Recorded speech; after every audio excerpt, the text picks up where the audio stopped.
ഇന്നൊരു നെയ്മീൻ തേങ്ങാപ്പാൽ പുരട്ട് തയ്യാറാക്കി നോക്കട്ടെ. അപ്പോൾ അതിനായിട്ട് നെയ്മീൻ നല്ല കഷ്ണങ്ങളാക്കി എടുത്തിട്ടുണ്ട്. ഇനി മഞ്ഞൾപ്പൊടിയും കാശ്മീരി മുളക് പൊടിയും കുരുമുളക് പൊടിയും ഇഞ്ചി വെളുത്തുള്ളി പേസ്റ്റും കുറച്ച് വിനെഗറും പിന്നെ ഉപ്പും അല്പം വെള്ളം ചേർത്തൊന്ന് മിക്സ് ചെയ്തിട്ട് അതിലേക്ക് മീനും കൂടി ഇട്ടിട്ട് 2-3 മണിക്കൂർ ഒന്ന് ഫ്രിഡ്ജിൽ വെക്കാട്ടെ.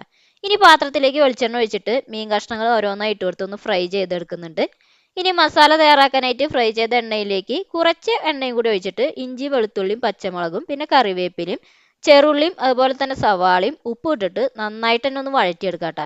ഇതൊന്ന് വഴണ്ടി വന്നതിന് ശേഷം പൊടികളായിട്ടുള്ള മഞ്ഞൾപ്പൊടിയും മുളക് പൊടിയും കുരുമുളക് പൊടിയും ഒന്ന് ഇട്ട് കൊടുത്തിട്ട് പച്ചമണം മാറുന്നത് വരെ ഒന്ന് വഴറ്റിയെടുക്കുന്നുണ്ട്. ഇതിലേക്ക് ഒരു തക്കാളിയും കൂടി ഇട്ടൊന്ന് വഴറ്റിയതിന് ശേഷം കുറച്ച് വെള്ളം കൂടി ഒഴിച്ചൊന്ന് അടച്ചു വെച്ചിട്ട് നല്ല രീതിയിൽ തന്നെ ഒന്ന് വേവിച്ചെടുക്കുന്നുണ്ട് കേട്ടോ. ഇനി ഇതിലേക്ക് ഇതേ കട്ടിയുള്ള നല്ല തേങ്ങാപ്പാൽ ഒഴിച്ചൊന്ന് മിക്സ് ചെയ്തിട്ട് ഫ്രൈ ചെയ്ത മീനും കൂടി ഇട്ട് കൊടുക്കുന്നുണ്ട്.